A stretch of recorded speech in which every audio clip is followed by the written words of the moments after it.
The latest additions to Kill Team are here.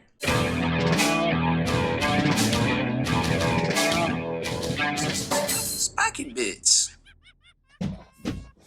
Welcome back, Hobby Maniacs. I'm Baer from SpikyBits.com, and we are taking a look at the latest expansions for Warhammer 40k Kill Team. We've got Elites in the house. We got the rulebook, 3 actually new kill teams. You can't see the other one because, well, there's only so much room in this frame. 4 pictures and a new kill zone sector set. So all of these are coming in hot, and if you are looking to get your hands on them, unfortunately, they may be allocated. GW has allocated a lot of the releases here at the end of May, which is actually the end of their fiscal year. So don't think of it like a normal calendar year. A fiscal year is how businesses and governments keep track of different yearly occurrences. For instance, the US fiscal year starts and ends in October. So just keep that in mind. So GW, any business can do whatever they want as long as they're consistent. That being said, I don't know exactly why that is the case. There could be some sort of thing with their inventory, like having inventory on hand. It's sometimes, depending on how they position themselves, either good or bad, because you do have to pay taxes on it, unfortunately. But depending on how they're set up, they might not. And I'm not privy to that information. But I can tell you this, that sometimes forecasting money for production starts to run out towards the end of a fiscal year too for a lot of companies. Either way, I don't have all the information to give you a good breakdown of why that is the case. We saw Loon Curse get allocated. We've seen these kill teams getting allocated. We know next week that all of the new Age of Sigmar terrain will also be allocated, unfortunately. So going into June, it looks like if you want it and you see it on the shelf, you better grab it fast. So rant aside, let's talk about prices here, because we got some really interesting breakdowns on the stuff in these boxes. So first off, Kill Team Elites is $40 rulebook right here. And we're going to talk about that some, but we're not going to spend a whole lot of time on it because there's people that have already gotten it out there and can do a better breakdown than I can. But a lot of folks like to just a brief overview of it, and we're perfectly okay doing that. The Sector Sanctoris is the terrain section, which has an eclectic mix of terrain sprues in it. We're going to go over that and show you all the data cards and things. This is going for $80 US. And then the 3, count them 3 brand new kill teams, the Fractal Blades, the Tooth Rippers Crew, so orcs, and then the Dolorious Strain for the Death Guard are also all coming in at the same exact price of $65 each.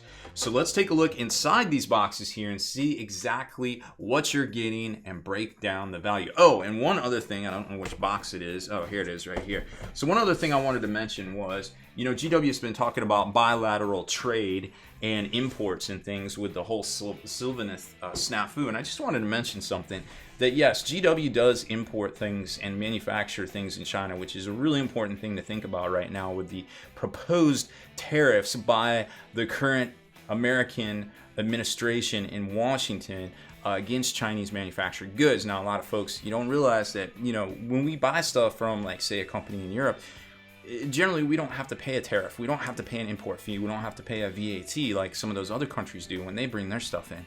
So it doesn't pertain to us a lot of times. But however, if there is a tariff directly imposed, goods automatically go up. So it's not like we're going to pay to get it when it comes in. We're just going to have to pay more to get it.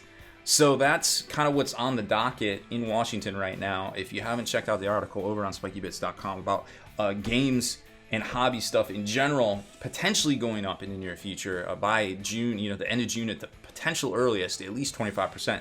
Please fill out the petition. It took less than a minute. You know, these things matter. So nobody wants to pay more for our hobbies, believe me. But one thing I did want to point out was that this mentioned, I don't know if Games Workshop, you know, they do just-in-time fulfillment in a lot of cases. So they're getting stuff shipped over from China in a lot of cases to supplement their manufacturing in the UK until they bring on all of their new production facilities in the UK. And also they expanded their distro facility here in the States in Memphis. So supposedly the idea is that the rumor is that it's going to be an automated picker system because, believe it or not, Memphis actually has a lot of competition for warehouse workers with Amazon and FedEx being there. You know, at the end of the day, GW's kind of small fries. So they're bringing on, rumored to be bringing on some automated fulfillment solutions in their distribution warehouse in Memphis, Tennessee. So they say designed in the UK, but I feel like, according to this package here, they weren't really sure if they were going to source this stuff from China or the UK, because this little sticker says manufactured in the UK, but it's over the China one. However, something of note is that on the Kill Team one right here, the terrain was definitely manufactured in China. So they knew they were going to get that, but they weren't sure about the other one. I don't know how all that works out, but it seems like maybe in an attempt to keep up with demand here for the new products in 8th edition, GW is perhaps a little strained on their whole supply chain and stuff. So good news. They recognize it, they're working on it, and hopefully by the holiday season, we won't have these outages and these allocations that we have seen for basically since 8th edition started. So first up, we're going to talk about this $80 set of terrain here. So this, I don't really need to really unbox it for you because everything is right here, and you've seen all this stuff already here on this channel because we've unboxed this, we'll call it throw or scatter terrain right here. This is the stuff that came in Urban Conquest. This is literally the Sector Imperialis, the small set, the $35 set, I believe, right here. And then these are the statues out of the Basilicanum as well.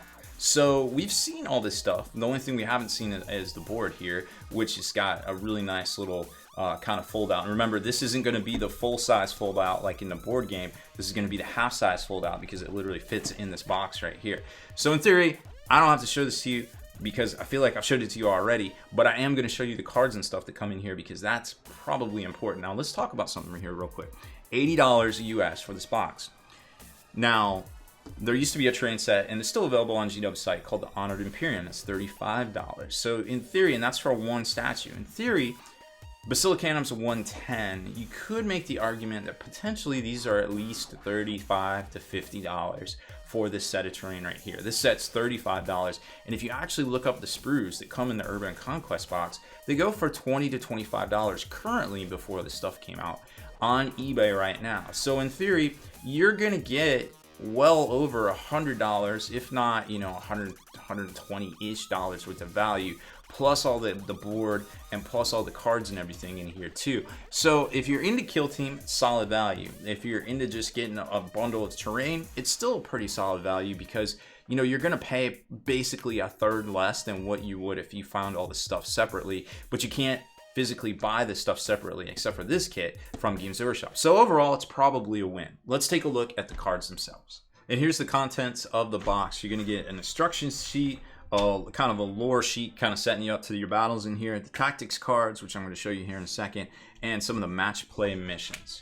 And here are the narrative play missions themselves, the setup for the Sector Sanctoris, which you're probably already going to see, but either way, if you need some additional content or you feel like you already have all these sprues, well, hey, there you go. Now you can set up your battles. And here's a look at the 12 tactics that are going to come with this terrain right here to give you an idea if this set is for you or not. Jumping over to the kill teams themselves, we have the Fractal Blades. And I just wanted to mention too that while we've already done the Scarab Occult Terminators like 3 years ago or whatever in 2016, you can check from them back on the site here in YouTube, or of course just type in Scarab Occult Terminators, Spiky Bits, and you'll find out a lot more about these guys. We're probably painting some up, putting them together and things. But each one of these is going to come with a set of tokens and objectives and all sorts of things and measures. Actually, there's no measure on this one that you can use in game, and then the protective paper, and then the sprues themselves. And then there's those Urban Conquest sprues. All three are going to have it. And like I said, supposedly this was all made in the UK. Now, we know that they do have the colored plastic and such in the UK because we have seen some of the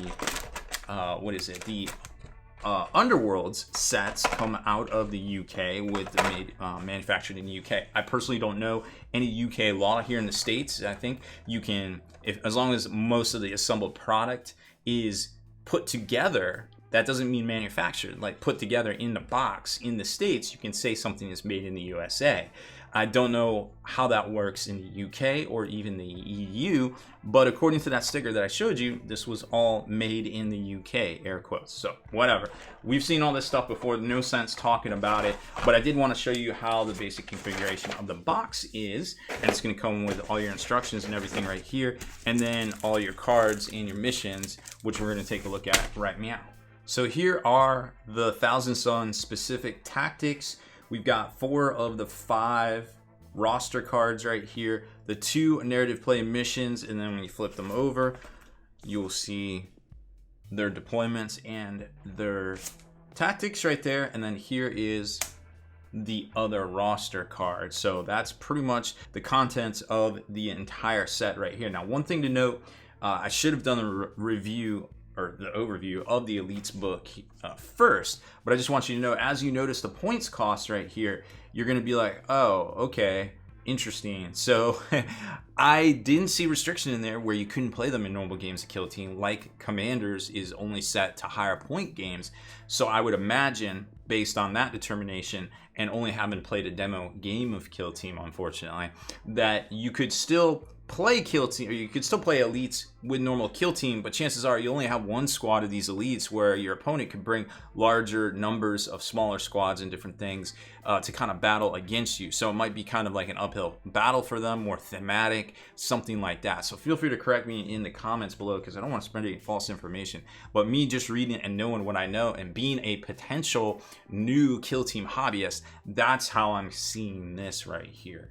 Next up is the 2 for Ripper's Crew box set. And I forgot to tell you too, it's going to come with extra cards in here that you can write on, that actually look like you can write on, unlike the ones that came in the first Kill Team box. And they're going to have the little, you know, clip art, I guess, lack of a better term, on there for, you know, the particular Kill Team that you purchased right here. So here's all of that, all 5 roster cards. There are more tactics, there are backs to the narrative play mission, and this is what the Orc set looks like right here. And it does have I think just a generic Orc one right there, so I don't think that's maybe it is, I don't know, I guess that is, yeah, I guess that is the Flash gets one, so that is fresh. And then we can flip these over and show you the brand new stuff right there, the deployments and the 2 tactics. And then here are the rest of the tactics that you didn't see the first go around.